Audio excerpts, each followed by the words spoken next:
Hello everyone, my name is Mekda Zarihun and today we're going to solve one physics question. The topic is in rotational motion.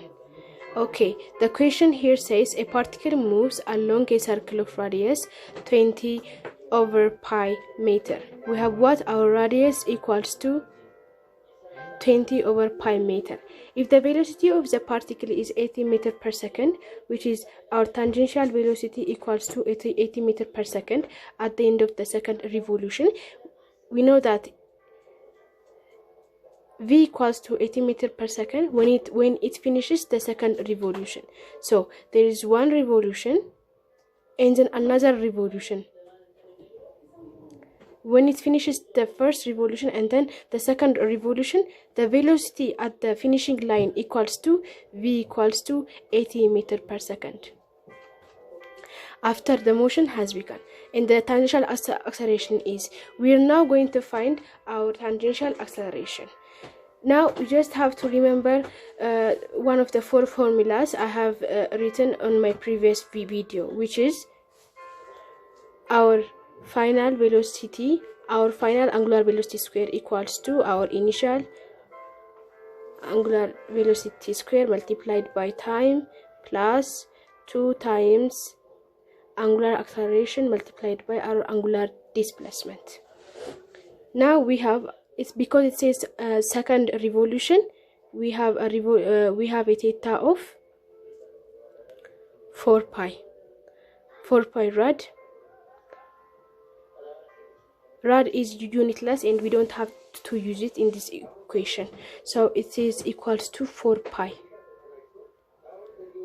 Now we just have to find our givens. Our given is, as I said before, our radius 20 over pi meter and our velocity equals to 80 meter per second and our theta equals to 4 pi, and that's all. So we have been given here. Our required is tangential acceleration or linear acceleration. Our solution will be, we use this formula we have here. Final angular velocity square equals to initial angular velocity square multiplied by time plus 2 times angular acceleration multiplied by theta.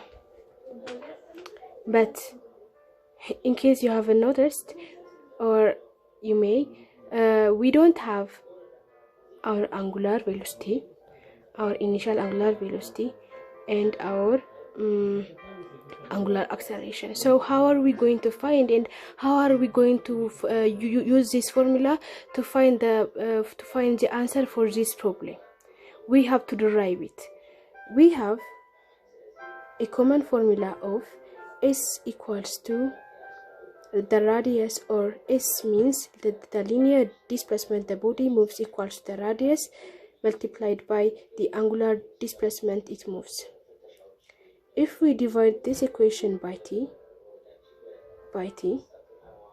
we get what? S over t equals to velocity, or linear velocity, equals to radius multiplied by angular displacement divided by time equals to omega. Now we have found a formula.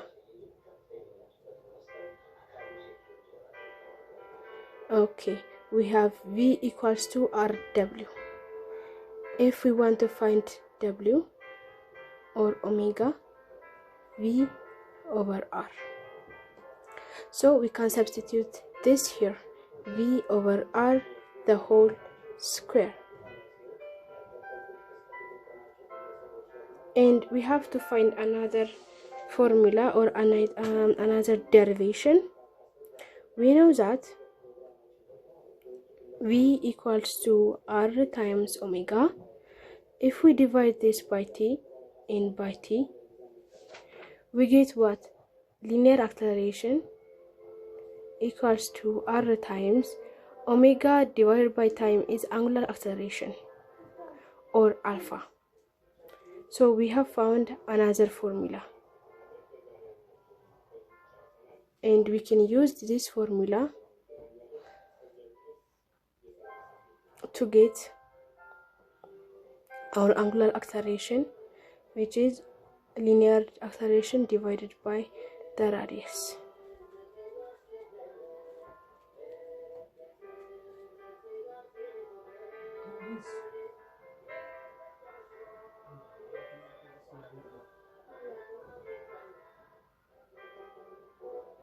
Two.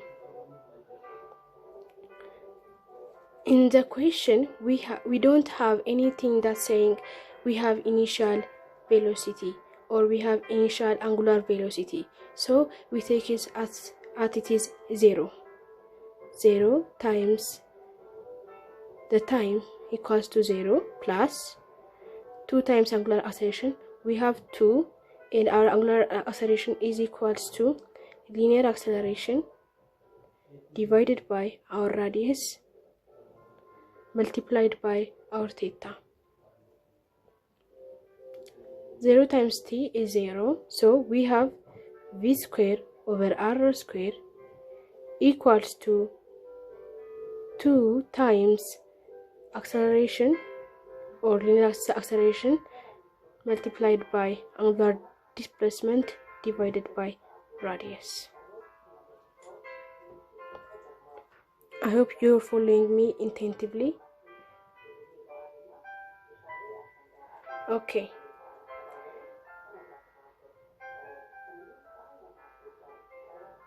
We just have to crisscross and multiply. V square multiplied by r equals to r square multiplied by 2 times linear acceleration times theta.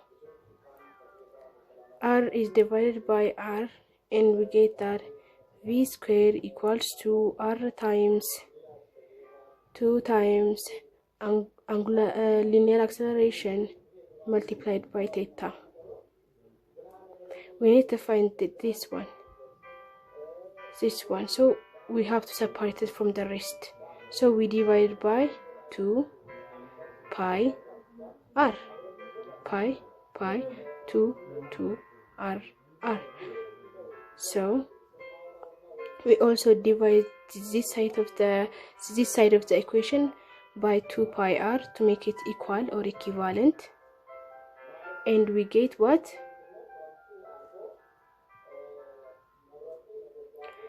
Our linear acceleration equals to v square over 2 times angular displacement multiplied by our radius.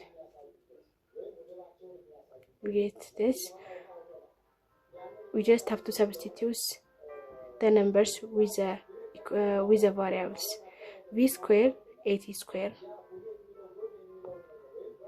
We have 2. Okay, pi theta equals to 4 pi, and r we have 20 over pi.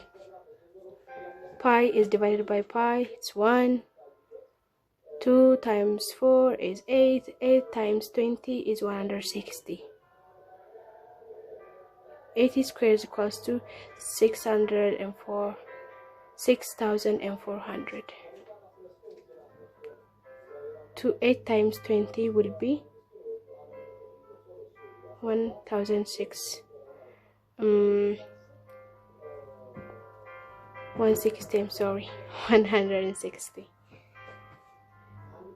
If we divide this 0 is omitted by 0, 16.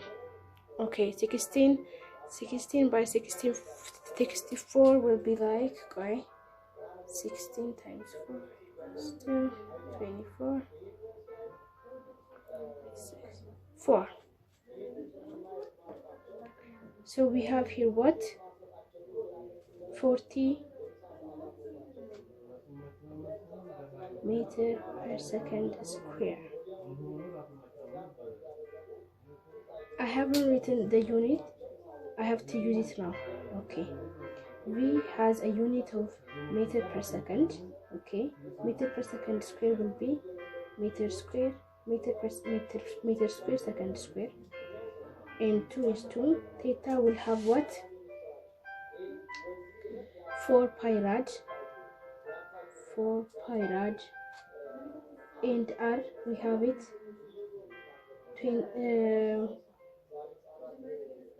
4 pi rad, so it is in rad. We have rad, and r we have it 20 over pi by meters multiplied by meter. Okay, we have rad here, we have meter square second square. Okay, meter square second square divided by rad times meter. Meter square second square multiplied by 1 over meter times rad. Meter will be divided by meter, it will be 1 meter. We have 1 meter. Second square will be, and rad, as I have said before, rad is unitless. We don't have to use it. So our acceleration unit will be meter per second square.